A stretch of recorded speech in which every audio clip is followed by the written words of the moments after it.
Hello everyone and welcome to my series called Essence. This is going to be a series of episodes where we talk about the essence of spirituality. It's going to entail a whole lot of things that I will be looking through and learning about, and as I learn about, I will put it down onto video and share with you guys. So welcome to Essence, the pilot show. In this episode, we're going to be talking about the Kuiper Belt. Now, right, so the Kuiper Belt is it's a belt similar to the asteroid belt, but it's on the outer skirts of our solar system. It was only discovered in 1992, so it's a very recent discovery. And it was named after a Dutch astronomer named Gerard Kuiper. So he didn't discover it, but it was named after him. It's a lot bigger than the asteroid belt, and it has a whole lot of icy objects that are remnants of the formation of the solar system.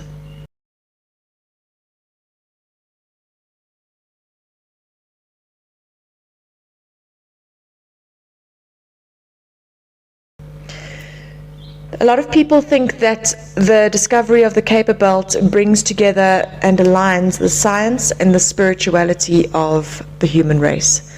So it's able to take those people that think scientifically and put them into a bit more of a spiritual realm. The objects that are beyond Neptune, so that's where the Kuiper Belt is also, all the objects that are beyond Neptune, are called trans-Neptunian objects, or TNO, or they are called Kuiper Belt objects, which is KBO. It's also called Edgeworth Kuiper Belt. So it's so exciting because it's a whole lot of whole lot of new information that's coming through, and a lot more energy that we are able to tap into as the collective, and we're able to draw on and bring through to us a different way of thinking, a different way of feeling. So now Pluto is actually in the Kuiper Belt. It is a dwarf planet, and Pluto was discovered in the 1930s. His moon, Charon, was discovered in the 1970s, and that's when they realized that Pluto wasn't actually as big as he appears to be. But Pluto is definitely the early indicator and the gateway for us going into the Kuiper Belt. Pluto is the lord of the underworld, and his moon Charon is the ferryman in mythology. Charon was the ferryman that used to take the souls over on the river Hades and take them all the way down into the underworld or into the other realm. It also brings up to mind that the ancient civilizations like the Egyptians and the Mesopotamians realized that we needed a spiritual guide to get us through to another realm. And Charon and Pluto, I think, are the doorways for us to go through. It's like Pluto was discovered and he was made a planet, and then it realized, wait, there's some more stuff out there. There's stuff beyond Pluto. There's stuff way beyond Pluto. There are objects. There is energy. It's a whole different realm of stuff that's available for us to go and see and discover. So it's just so apt that Pluto being the lord of the underworld, it's like it represents us going through the darkness and into the light. Pluto's neighbors are Orcus, which is the Latin god of the underworld, and Ixion. And Ixion was a guy in Greek mythology who murdered his father-in-law. And then Zeus took pity on him and said to him, come through here, we'll look after you, because all of his peers didn't want to cleanse him of his sin. And then he went through to Zeus's house and he started falling in love with Zeus's wife. So those are the kind of like the bad, the dark dudes that are at the beginning of the Kuiper Belt. But I still think that Pluto equals healing, because like a felt fire causing destruction, death and carnage, it's all black. The fault fire comes, it goes through and it rages through and kills everything. And then you see this beautiful little green coming up. And I don't know if you've taken a game drive through one of our national parks, and you've seen, especially after a fault fire or after a fire, that beautiful bit of green that comes through, and it's strong and it's bright, and it brings through that hope after all of that destruction, that this little bit can come through. And then you come back in a couple of weeks' time and it is lush, beautiful, thick green bush after that fire. I think that Pluto equals healing. It's a representation of us going through the darkness and coming into the light. And it's he is the gatekeeper of the Kuiper Belt. So just beyond that, you have got the 5 dwarf planets, right? So you've got Haumea, which is pronounced Haumea. Then you've got Kuiper, Vuruna, Eris, and Sedna. And then there's another one also called Salacia. So I'm going to talk to you a little bit about all of these different dwarf planets, and we'll go through them one by one. I'll also give you tips on when you want to call on them, because I think that energy is it's something that we can use to our advantage. So I'll talk in another one of my episodes of Essence. I'll talk about the other planets and how they also bring through the energy and the essence through to us on Earth, and how they affect us and what they do. So for now, starting off with the Kuiper Belt, I'm going right to the edge of the universe, and we're going to work our way back. So let's talk about Makemake. Makemake was discovered in 2005. Makemake is pronounced. And it was from the Rapa Nui people of Easter Island. Now, what happened at the beginning of the last century was that the Europeans came through to Easter Island, and they found this place that was actually a thriving little island and doing quite well on its own. And they brought through smallpox and illegal slavery to this island. And the island went from tens of thousands of a population of tens of thousands down to a couple of, maybe not even a couple of hundred, like 110 or so. And they were able to come back from that, and they were able to regrow, renew, and have a rebirth on that little island. So this Makemake is a great sea spirit. He's a beautiful, beautiful, beautiful deity. And it's lovely to be able to use this energy of renewal, regrowth, and rebirth for ecological and social trauma healing. And if you ever need if you ever need an energy to call in on to help you with manifestation, visualization, and positive thoughts, call on Makemake. Read up a little bit about him. I think it is actually quite a masculine planet. Great spirit of the sea, yeah. So call on Makemake to come through and help you with manifestation, visualization, and positive thoughts.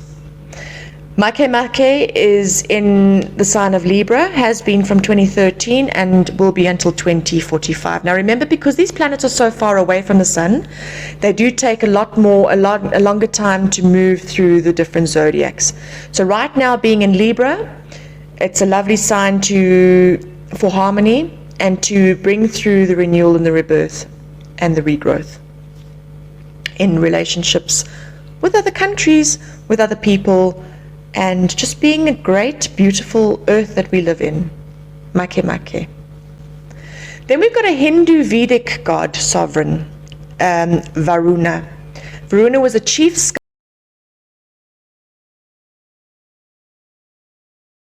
cosmic and moral law, the guardian of the western direction. Varuna is merciful and just.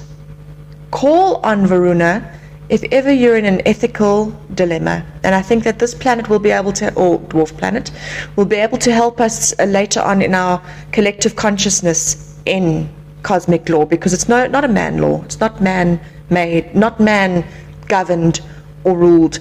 It's about the cosmic law. It's about what goes out, comes back in. And there is definitely a natural law.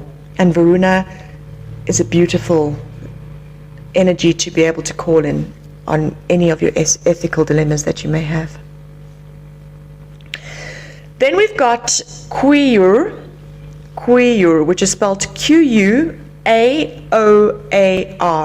and that's a North American creator spirit. So now notice how Pluto, Charon, his neighbors Orcus and Ixion are underworld and dark and like, you know, covered in that underworld kind of energy, and they're at the inner side of the Kuiper Belt. And then as you go out and you explore more towards it, the people have named those ones, the discoverers have named those objects more of creative, and they're going back to more of the tribal and the natural people of this world. So it's not so much Western names, it's more of the other natural people that are coming into the light. It would be so lovely if they could find one and name it an African one as well, because I think we all need a little bit of African energy coming through as well, as I mentioned before in another video.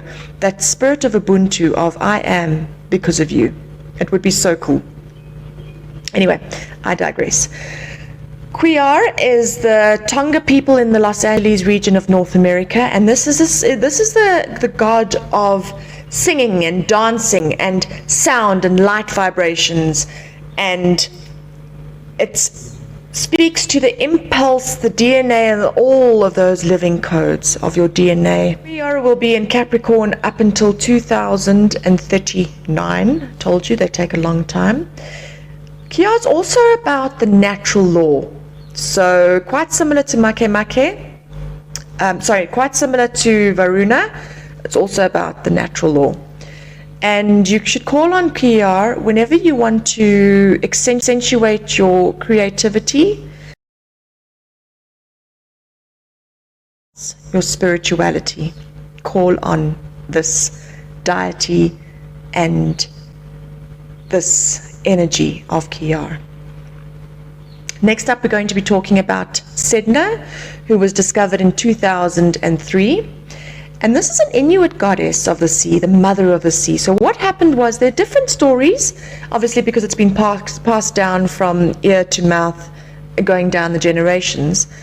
But goddess Sedna was said to have upset her father. And her father was very, very cross and took her in the kayak and tried to throw her overboard, and she held onto the side of the kayak with her hands, and he cut her fingers off, and then she fell down into the depths of the Arctic Ocean. And till this day, people believe that her fingers have become the whales and the seals and the walruses of the Arctic Ocean. And she represents the new aspect or the new level of consciousness. Goddess Sedna is also in the Goddess Guidance Oracle card, so you're also able to read up a little bit more about that. But the planet Sedna is one of the most distant planets, and a lot of the sea energy comes up through with all of these dwarf planets found in the Kuiper Belt. Alright, so call on Sedna when you want to magnify your hopes and your dreams of a better life. Because she was able to get over the fact that her father did that to her, terrible, and use that energy to magnify your hopes and your dreams for a much better future that you may have. Sedna was discovered in 2003 and is in Taurus has been in Taurus from 1968 until 2024, when she goes into Gemini. Right, then we move into the Hawaiian goddess of fertility and childbirth, Haumea. It's pronounced Haumea. I mentioned Haumea in in one of my episodes before. She is the mother of many important deities, And it's like they believe that she has a magic wand that brings in all the fish to come and feed the people. People walk out into the oceans and open their hands, and she's the one that waves the magic wand, and all the fish come through.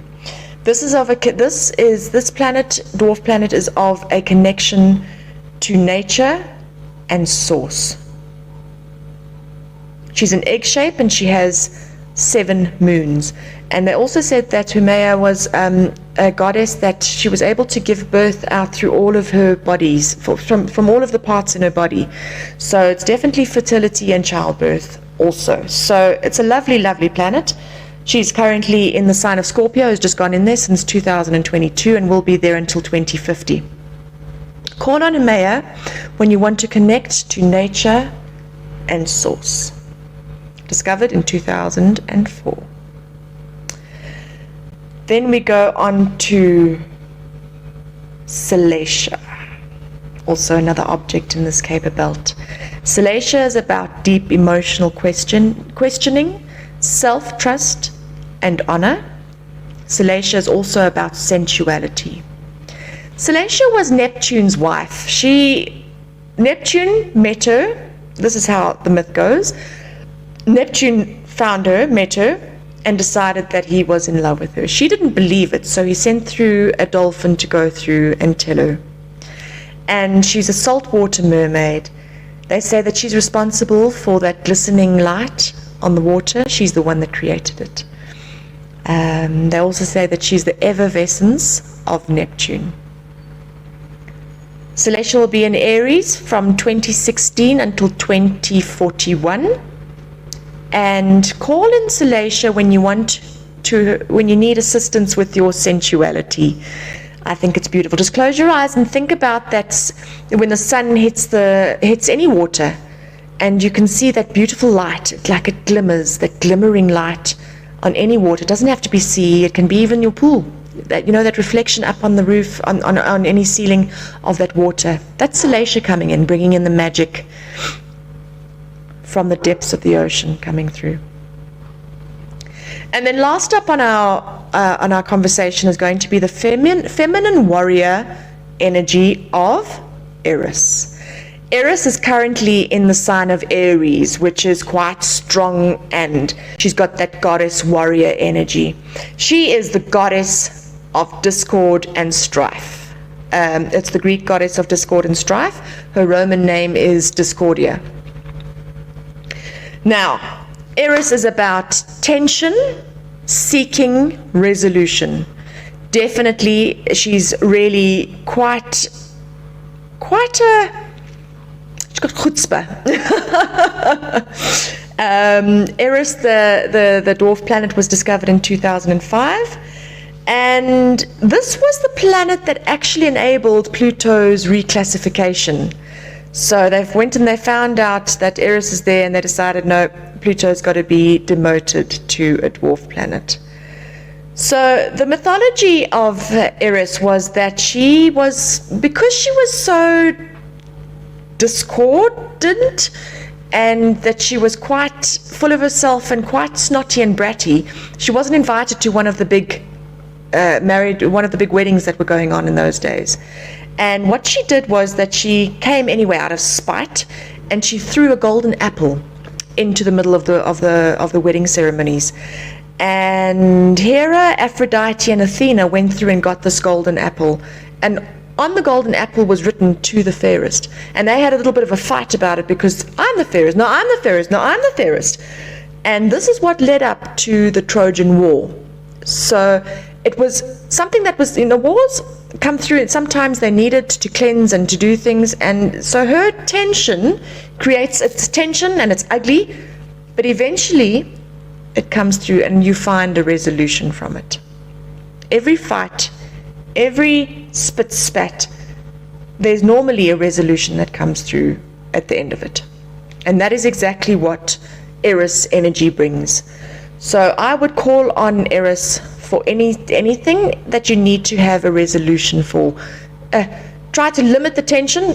Can't always do that. It's part of life. Take the tension, go through it, because you will get resolution at the end of it. Thank you so much for spending some time with me on this Essence show. It's a beautiful place to be able to get the different energies that come through. I won't only be talking about planets. I won't only be talking about space. I'm going to be talking about all the different things that are out there, whatever catches my attention and whatever I am divinely guided through to bring through to my audience. Yes, thank you very much for taking the time to listen. Please remember to like and subscribe. Please comment down below. You're more than welcome to contact me on info@Darma. Contact details are below. And just be well. Have a good one. Thanks. Bye-bye.